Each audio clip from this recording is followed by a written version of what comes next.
Hello guys, स्वागत है आपका खिचड़ी डिजिटल चैनल में। तो आज हम बनाने वाले हैं बेसन की सब्ज़ी। तो ये बहुत ही अच्छी सब्ज़ी है। तो अब हम इसे बनाना स्टार्ट करेंगे।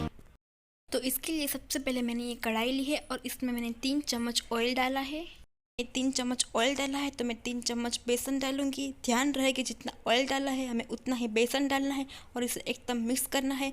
जब तक ये रेड ना हो जाए तब तक हमें इसे मिक्स करते ही रहना है। तो आप देख सकते हैं कि ये रेड कलर का हो चुका है। तो अब हम इस पेस्ट को एक बाउल में निकाल लेंगे।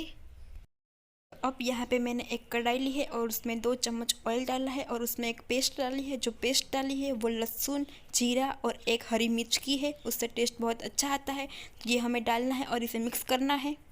तो आप देख सकते हैं कि ये पूरी तरह से मिक्स हो चुका है। अब हम इसमें डालेंगे थोड़ी सी प्याज और हमें इसे फिर से मिक्स करना है। तो अब हम इसे मिक्स कर लेंगे।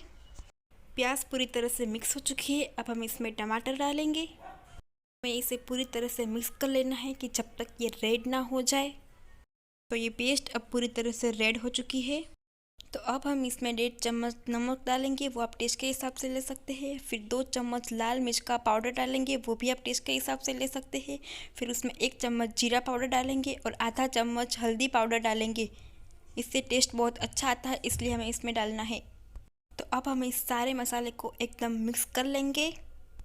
पूरी तरह से मिक्स हो चुका है। फिर जो बाउल में पेस्ट बची हुई थी इसमें पानी डालकर हमें इसमें डालना है और पूरी तरह से मिक्स करते ही रहना है। हमें फिर से इस मसाले में थोड़ा सा पानी डालना है और फिर से हमें इसे मिक्स करते रहना है।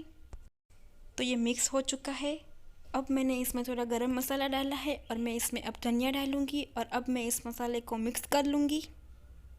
अब ये सब्ज़ी पूरी तरह से रेडी हो चुकी है। अब हम इसे सर्व कर लेंगे। तो आप देख सकते हैं कि ये सब्ज़ी पूरी तरह से रेडी हो चुकी है और बहुत टेस्टी लग रही है। तो महाराष्ट्र में ये सब्ज़ी बहुत ही फेमस है और वहाँ ये लोग चपाती के साथ खाते हैं। तो ये रेसिपी आप भी ज़रूर ट्राई कीजिए और मेरे चैनल को लाइक, शेयर और सब्सक्राइब करना ना भूलें ताकि मेरे आने वाले वीडियो आप सबसे पहले देख सकें।